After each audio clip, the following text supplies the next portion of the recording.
उनको कोई वो मानुस ना होंगे। तो गोया कि मुखातिबत मोमिनों से, मुसलमानों से की गई और कहा गया कि डरो अल्लाह से ऐ ईमान वालों, ऐ मुसलमान जो अल्लाह को मानते हो। अब जाहिर सी बात है, ये हुक्म ऐसा है जैसे बिल्कुल हर किसी से यही मुतवक्का रखी जाती है कि अल्लाह से डरना ही है। हर बड़ा और हर छोटा, हर वाइज यही बात कहेगा कि डरो अल्लाह से, क्योंकि हर एक को मालूम है कि अल्लाह को जानने का, उस पर ईमान लाने का तकाज़ा यही है कि उससे डरना है, उसके ताल्लुक से अपने दिल में डर और खौफ रखना ही है। मगर अल्लाह तबारक व तआला का हुक्म देने का जो अंदाज है वाकई बड़ा निराला है। कहा हक़्क़ तुक़ातिह, डरो अल्लाह से जिस तरह उससे डरने का हक है। ये जो दो अल्फाज हैं इस हुक्म में एक अजीब सी खूबसूरती पैदा कर देती है और इस हुक्म में अजीब सी जामियत पैदा कर देती है। हक़्क़ तुक़ातिह, उससे डरने का जैसा हक है वैसा ही डरो। क्या मफ़हूम है इसका? इसका मफ़हूम यह है, क्योंकि अरबी ज़ुबान में तक़वा कहते हैं डर और खौफ को भी, डर को भी तक़वा कहते हैं। तक़वे का एक और मानी है बचने के भी है। यहाँ पे जो हुक्म है वो वाकई डरने और खौफ खाने के ताल्लुक से, डरो। अब अरबी ज़ुबान में डरो जब ये लफ्ज़ आता है ये किसी और चीज़ के लिए भी आ सकता है। जिस तरह कोई शख्स ये कह सकता है कि जंगल में मत घूमो, शेर से डरो। अब शेर से भी डरा जा सकता है, जाहिर सी बात वो नुकसान पहुंचाता है। इसी तरह रात के अंधेरों में जंगलों में बगैर कुछ पहने चप्पल वगैरह न घूमो, सांप के डसने का अंदेशा है, डरो सांप से। तो कोई अगर दुनिया के हजारों मखलूकात है जिससे फितरी तौर पर इंसान डरता ही है,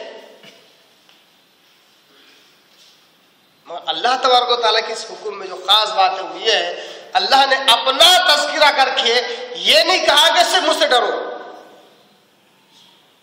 ये आयत कुरान मजीद की दूसरी आयतों के माने मफ़हूम को वाज़ह करती है, जिसमें अल्लाह तबारक व तआला इत्तक़ुल्लाह इत्तक़ुल्लाह कहता है। यहाँ पर अल्लाह तबारक व तआला अपना तज़किरा करके ये नहीं कहा कि मुझसे डरो, बस कहा हक़्क़ तुक़ातिह, जिस तरह डरने का हक है उसी तरह डरो। अब आइए डर के कुछ दर्जे देख लेते हैं ताकि ये बात और वाज़ह हो जाए।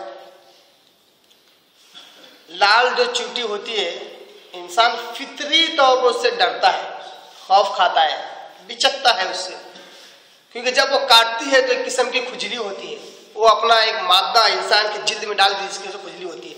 तो जहाँ लाल चींटियाँ होती है इंसान वहाँ बैठता नहीं है, एक फितरी तौर पर एक अजीब किस्म का डर उसके दिल में होता है। इसी तरह वहाँ पर अगर एक बिच्छू आ जाए या बिच्छुओं का घरौंदा निकल जाए तो बिच्छू से भी डरता है, क्योंकि उसका एक डंक इंसान को मौत के घाट उतार सकता है। सवाल ये खड़ा होता है कि क्या वाकई इंसान चींटी से भी, लाल चींटी से भी उसी तरह डरता है जिस तरह एक बिच्छू से डरता है? हम ये फर्क देख सकते हैं कि इंसान जिस तरह बिच्छू से डरता है उस तरह चींटी से नहीं डरता, दोनों के डर में फर्क है। इसी तरह एक सांप आ जाए तो बिच्छू के मुकाबले में सांप से ज्यादा डरेगा, क्योंकि बिच्छू छोटी चीज होती है, किसी तरह उस पर काबू पाया जा सकता है, एक आध बार से उसे खत्म किया जा सकता है। मगर सांप जिस तरह सामने से डस सकता है उसी तरह उसके दुम में एक कांटा भी होता है, अगर उस कांटे से भी वो डंक मारे तब भी इंसान को जहर चढ़ सकता है, नुकसान पहुंचा सकता है। सांप से गोया कि बिच्छू के मुकाबले में ज्यादा डरता है।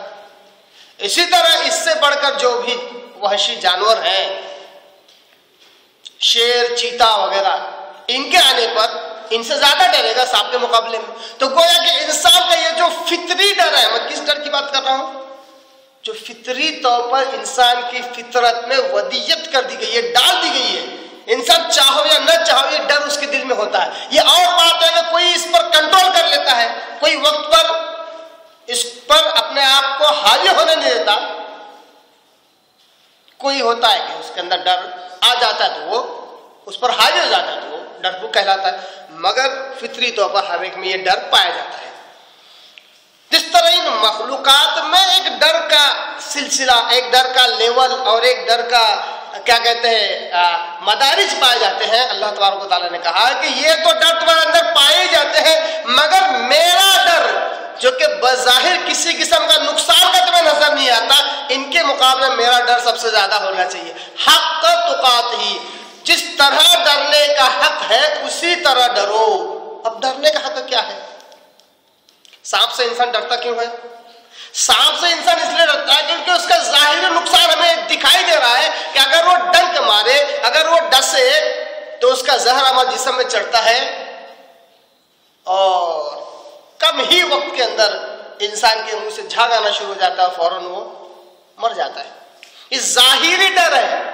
अल्लाह तबारक व तआला का ऐसा डर जाहिरी नजर नहीं आता है।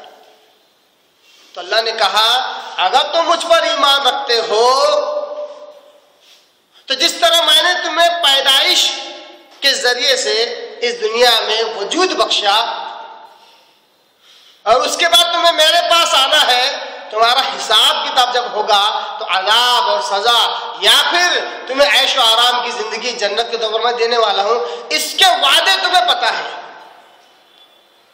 अगर अब तुम चाहते हो कि मेरी पकड़ से बच जाओ तो मुझसे डरो जिस तरह मुझसे डरने का हक है, यानी कि मेरे अहकामात की पाबंदी करो और मेरी नाफरमानी न करो। मेरे अहकामात की पाबंदी करो और मेरी नाफरमानी न करो।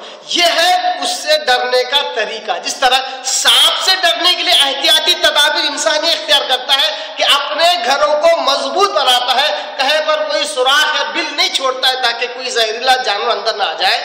इसी तरह सांप के आने पर बहुत सारे एहतियाती तदाबीर इख्तियार करता है ताकि उस सांप के डंक मारने या डसने से बचा जा सके। उसी तरह